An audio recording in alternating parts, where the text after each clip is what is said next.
There is a question that has bothered me for years. Why do some of the smartest people remain trapped in lives they don't actually want?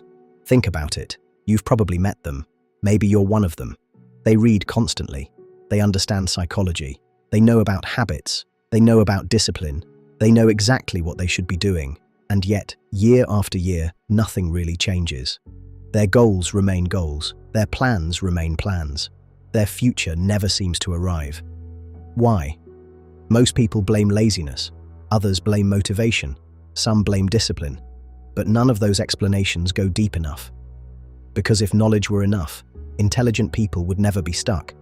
And if motivation were enough, everyone would change after watching a single inspiring video.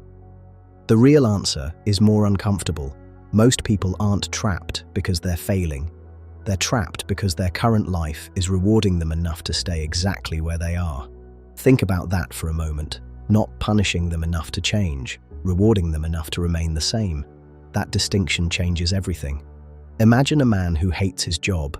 Every morning he complains about it. Every evening he dreams about leaving.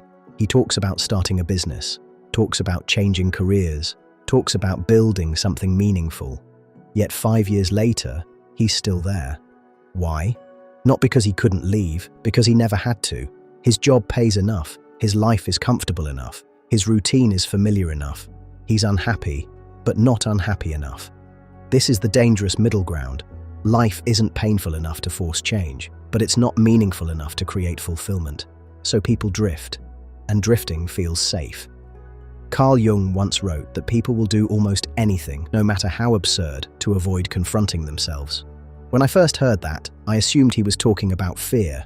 Now I think he was talking about comfort, because comfort is one of the strongest forces in human psychology. Not comfort as luxury, comfort as familiarity.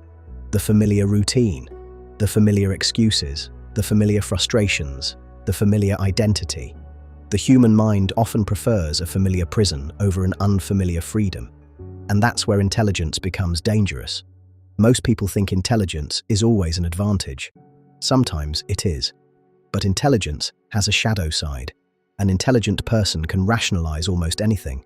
They can explain away inaction, justify procrastination, create sophisticated reasons for avoiding discomfort. They don't need excuses. They manufacture explanations. And because those explanations sound reasonable, they rarely feel stuck. They feel justified. That's what makes intelligent stagnation so dangerous. A less intelligent person might simply admit they're avoiding something. An intelligent person can build an entire philosophy around why they should wait. Wait until the timing is better. Wait until they have more knowledge. Wait until they have more confidence. Wait until they're fully prepared. But preparation can become a hiding place. And many people spend years hiding there. Here's a question worth asking yourself. How many things do you already know that could improve your life? Not things you need to learn. Things you already know.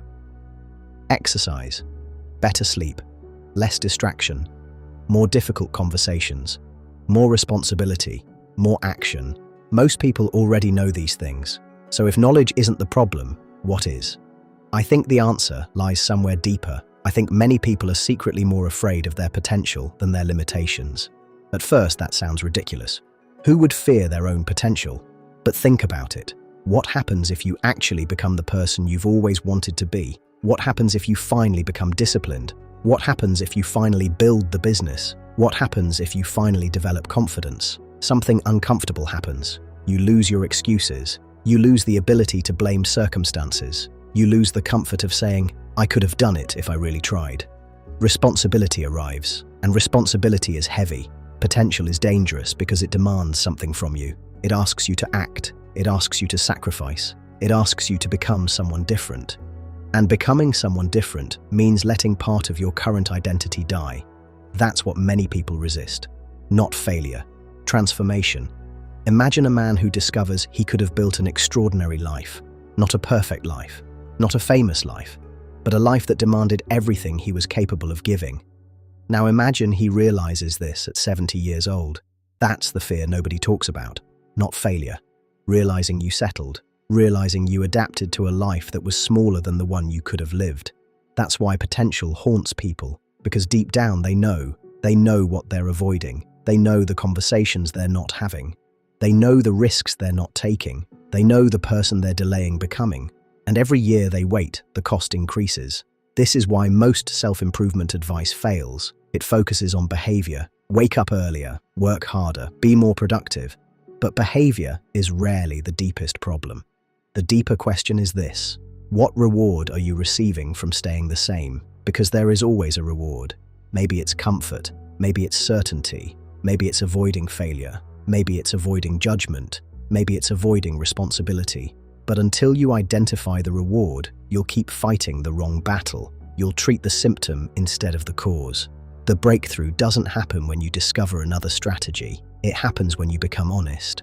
Honest about what your current life is giving you, and honest about what it's costing you, because every year you remain where you are, you're making a trade. Comfort in exchange for growth, familiarity in exchange for possibility, safety in exchange for potential. The question is whether that trade is still worth it. One day, you'll look back on this period of your life, and you'll either be grateful that you confronted yourself, or you'll wonder why you waited so long.